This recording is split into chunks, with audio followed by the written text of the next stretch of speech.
An artificial organ is an engineered device or tissue that is implanted or integrated into a human, interfacing with living tissue, to replace a natural organ, to duplicate or augment a specific function or functions so the patient may return to a normal life as soon as possible.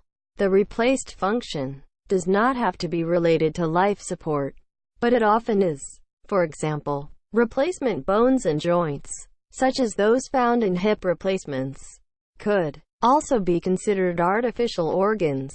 Implied by definition is that the device must not be continuously tethered to a stationary power supply or other stationary resources such as filters or chemical processing units. Periodic rapid recharging of batteries, refilling of chemicals, and/or cleaning, replacing of filters would exclude a device from being called an artificial organ.